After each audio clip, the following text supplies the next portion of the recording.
यूँ तो सायरन की आवाज़ से ही लोग अलर्ट हो जाते हैं, बात चाहे एम्बुलेंस की हो या किसी वीवीआईपी मोमेंट की।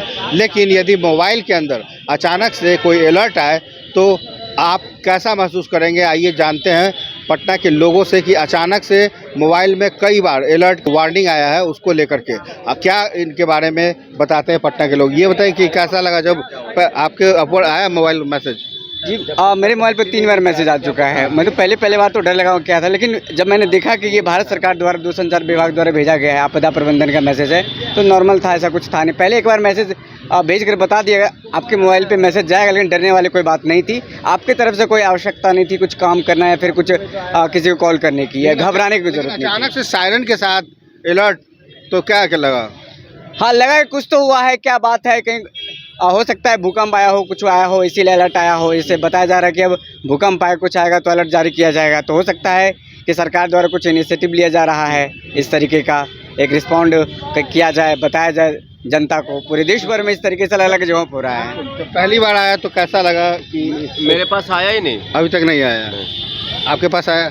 हाँ मैसेज आया। मैसेज जब फ़ोन में मोबाइल पॉकेट में रहता है तो मैसेज आता है तो डायरेक्ट मतलब अलार्म बजने लगता है, तो एक तरह से घबराहट भी होता है कि क्या आ गया भाई, कौन वाइब्रेट कर रहा है। तो पता नहीं क्यों सरकार की तरफ से इस तरह का मैसेज दिया जा रहा है। मैसेज पढ़ा आपने, उतना टाइम मिला कि मैसेज हमने नहीं देखा, फिर ओके का ऑप्शन आता है, हम ओके करके फिर हम स्विच कर दिए।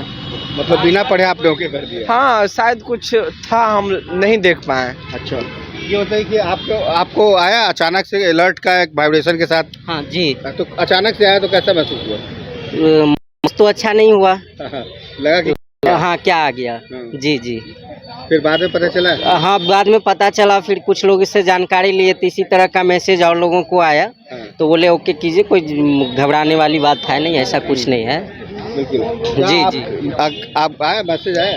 बिल्कुल आया। जब मैं एक कार्यक्रम में मौजूद था उस वक्त अचानक टू टू करने लगा तो मुझे लगा कि कोई वायरस घुस गया मेरे फ़ोन में, या तो कोई पाकिस्तान से ऐसा मैसेज आ गया जिससे मैं घबरा गया। होता है कि कभी कभी जो आजकल साइबर फ्रॉड होते हैं इस तरह के मैसेज देते हैं, आपके अकाउंट के पैसे उड़ा लेते हैं। तो मुझे ऐसा लगा कि मेरे अकाउंट से ऐसे पैसे तो नहीं उड़ा लिए, मुझे लगा कि कोई साइबर फ्रॉड ने ऐसा कुछ कर नहीं दिया। लेकिन मैं पूरा जब उसका पढ़ा तो ये आपदा के तरफ से एक मैसेज है कि कोई भी आपदा आने से पहले आपको ये अलर्ट किया जाएगा। तो जब मैंने पढ़ा तो फिर संतुष्ट हो गया, लेकिन कुछ देर के लिए घबराया था, लेकिन समझ में लगा कि कहीं ना कहीं मेरे बैंक के अकाउंट के पैसे नहीं उड़ा लिए या ऐसा कोई वायरस नहीं आ गया पाकिस्तान से जिससे हम फंस जाए।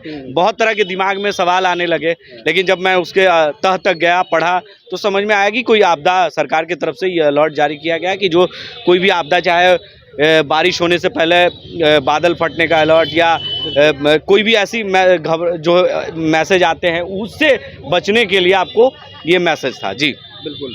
तो साफ तौर पे सुना आपने कि कुछ लोग घबरा से गए कि आखिर ये कौन सा सायरन है, ये मैसेज क्या है, कहाँ से आया, और अचानक से वाइब्रेशन के साथ जो सायरन बजती है वो बहुत ही खतरनाक रूप से बजती है। तो ऐसे में भले ही दूरसंचार विभाग की तरफ से एक टेस्टिंग ट्रायल किया जा रहा हो, लेकिन इससे फ़ायदे हो सकते हैं यदि आप नेचुरली यदि कोई प्रकोप आता है तो उससे कैसे बचा जाए और देश भर में एक साथ कैसे लोगों को अलर्ट किया जाए, इसके लिए अच्छी बात है। लेकिन अचानक से जो ट्रायल हुआ उसकी वजह से आम लोगों की धारणाएं क्या थी ये आपने सुनी। अभी के लिए बस इतना ही। न्यूज़ बाइस्कोप आप खबरों के लिए ऐसे ही बने रहें। सहयोगी राजेश के साथ Kumar Gautam, news bioscope Patna. IIT जी नीट एस्पिरेंट्स के सपने को पंख देने आ गया है कंप्लीट सॉल्यूशन इंस्टीट्यूट। यहाँ है smart classroom, 1-to-1 doubt clearing session, ask the expert, video solution और भी बहुत कुछ। मतलब हम करेंगे आपको गाइड, बनेंगे आपके mentor. Foundation classes from class 6 onwards for your bright future. Visit complete solution institute.